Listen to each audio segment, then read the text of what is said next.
Assalamualaikum warahmatullahi wabarakatuh. Sahabat yang dirahmati Allah, setiap orang tua pasti berharap agar anak cucu beserta seluruh keturunannya merupakan golongan yang rajin menegakkan sholat. Sebab sholat merupakan tiang agama serta amalan pertama yang akan dipertanyakan di akhirat kelak. Salat juga termasuk dalam rukun Islam yang kedua setelah mengucap 2 kalimat syahadat.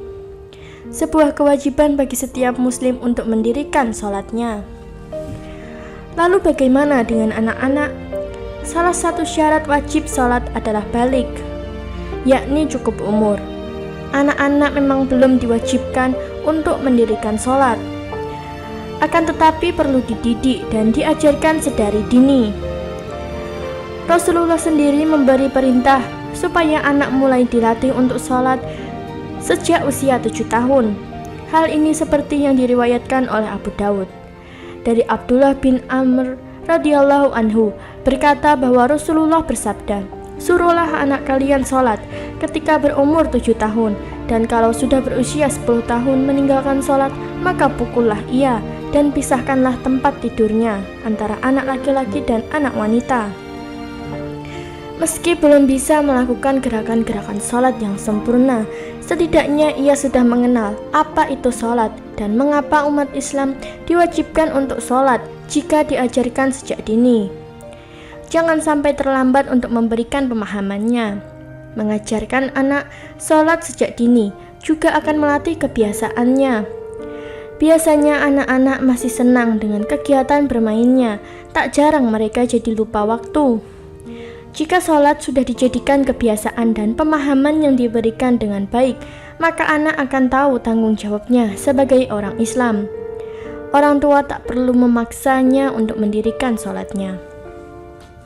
Sahabat yang dirahmati Allah, sebelum kita membahas lebih jauh tentang doa dan amalan agar anak rajin sholat, kami ingatkan untuk mendukung channel ini agar tetap istiqomah dalam syiar Islam dengan cara klik tombol subscribe dan nyalakan lonceng notifikasinya. Dikutip dalam buku Kisah Para Nabi, sejarah lengkap kehidupan para nabi sejak Adam alaihi salam hingga Isa alaihi salam oleh Ibnu Katsir, disebutkan ada sebuah hadis tentang pertanyaan para sahabat, "Bagaimanakah cara bersolawat kepadamu?" Rasulullah pun menjawab, "Bacalah ya Allah, berilah solawat kepada Muhammad dan kepada keluarga Muhammad sebagaimana engkau telah memberi solawat kepada Ibrahim dan keluarga Ibrahim. Ya Allah, berkahilah Muhammad dan keluarga Muhammad sebagaimana engkau telah memberkahi Ibrahim dan keluarga Ibrahim. Sesungguhnya engkau maha terpuji dan maha mulia." Hadis riwayat Bukhari dan Muslim. Kehidupan Nabi Ibrahim diwarnai dengan berbagai cobaan semasa hidupnya. Ia pun selalu memanjatkan doa kepada Allah Subhanahu wa Ta'ala, tak terkecuali doa agar keturunannya menjadi ahli ibadah dan taat kepada Allah Subhanahu wa Ta'ala. Ibadah seorang muslim yang harus dikerjakan adalah sholat. Sholat menjadi salah satu bentuk keimanan yang harus dilaksanakan oleh seluruh umat muslim dan disebut juga dengan tiang agama. Jika seseorang memiliki sholat yang baik, tentu akhlaknya juga akan baik. Akan tetapi jika seseorang meninggalkan sholat, tentu tidak hanya akhlaknya, tetapi amalannya juga buruk. Allah Subhanahu wa Ta'ala memerintahkan untuk mendirikan sholat dalam Al-Quran Surat Taha ayat 132 yang berbunyi, "Wa'mur ahlaka bis sholati watsabir 'alaiha la nas'aluka rizqan nahnu narzuqu wal akibatu littaqwa," yang artinya, "Dan perintahkanlah kepada keluargamu mendirikan sholat dan bersabarlah kamu dalam mengerjakannya. Kami tidak meminta rezeki kepadamu, kamilah yang memberi rezeki kepadamu, dan akibat yang baik itu adalah bagi orang yang bertakwa." Dalam Al-Quran dijelaskan bagaimana Nabi Ibrahim meminta kepada Allah Subhanahu wa Ta'ala agar diberikan keturunan yang ahli dalam mendirikan sholat. Dan ini merupakan doa mustajab yang banyak diwasiatkan oleh para ulama dan kiai untuk para orang tua yang menginginkan agar memiliki keturunan yang rajin sholat. "Rabbi ij'alni muqimas sholati wa min dzurriyyati rabbana wa taqabbal doa, yang artinya, "Ya Tuhanku, jadikanlah aku dan anak cucuku orang-orang yang tetap mendirikan sholat. Ya Tuhan kami, perkenankanlah doaku. Quran Surat Ibrahim ayat 40. Dan tidak lupa, Ibrahim alaihi salam berdoa untuk memohon ampun kepada Allah untuk dirinya dan kedua orang tuanya. Hal ini tertuang dalam Quran Surat Ibrahim ayat 41. Rabbana ghfirli wali walidayya walil mu'minina yauma yaqumul hisab. Ya Tuhan kami, beri ampunlah aku dan kedua ibu bapakku dan sekalian orang-orang mukmin pada hari terjadinya hisab. Selain berdoa, Nabi Ibrahim juga mencontohkan dan mengajarkan sholat kepada anak-anaknya, serta memerintahkan anak-anaknya untuk sholat jika waktu sholat tiba. Doa yang sepenggal dan singkat tadi lebih dikenal dengan sebutan doa Nabi Ibrahim, dan ternyata banyak faidah dari doa yang singkat ini. Yang pertama, disyariatkan berdoa dengan doa ini sebagai bentuk penteladanan terhadap Nabiullah Ibrahim alaihi salam yang berdoa dengan doa ini, karena kita diperintahkan untuk meneladani Nabi Ibrahim. Kemudian kami wahyukan kepadamu Muhammad, ikutilah agama Ibrahim, seseorang yang hanif, dan bukanlah dia termasuk orang-orang yang mempersekutukan Tuhan. Quran Surat An-Nahl. Yang kedua, doa ini merupakan bagian dari perkara yang menunjukkan kehanifan Ibrahim alaihi salam, seseorang yang lurus dalam keyakinan dan memegang prinsip mengesahkan Allah, tidak menyekutukannya dalam kehidupan.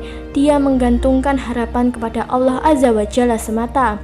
Selanjutnya yang ketiga, doa ini juga menunjukkan adab yang hendaknya dilakukan oleh orang yang berdoa, yaitu hendaknya dalam berdoa dimulai dengan berdoa untuk diri sendiri, baru untuk orang lain. Ibrahim memulai berdoa untuk dirinya, baru untuk anak cucunya. Dan cara inilah yang kemudian diteladani Rasulullah. Sahabat Ubay bin Ka'ab meriwayatkan bahwa Rasulullah bila menyebut seseorang untuk mendoakan kebaikan baginya, beliau memulai dengan berdoa kebaikan untuk dirinya sendiri. Hadis riwayat At-Tirmizi. Kemudian yang keempat, doa ini juga menunjukkan pentingnya mendirikan sholat, yaitu selalu mengerjakannya pada waktunya dan melakukannya secara sempurna dengan melakukan rukun-rukunnya, wajib-wajibnya, dan sunnah-sunnahnya. Dan yang kelima, doa ini juga menunjukkan wajibnya orang tua untuk memperhatikan anaknya dalam perkara agamanya, seperti sholat dan lainnya, yaitu dengan menyuruhnya dan mendoakannya. Lalu yang keenam, pentingnya doa untuk kebaikan keturunan, baik dalam urusan duniawi, apalagi urusan kebaikan ukhrawi.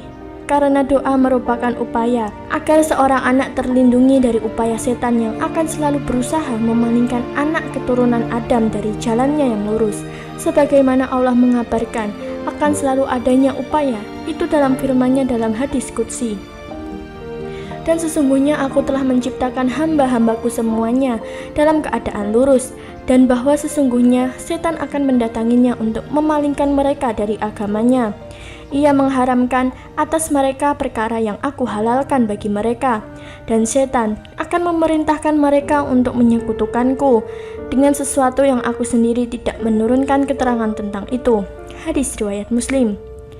Untuk yang ketujuh, hendaknya seorang hamba tidak patah harapan, hendaknya selalu menggantungkan harapan kepada Allah Azza wa Jalla yang mengatur segala sesuatu.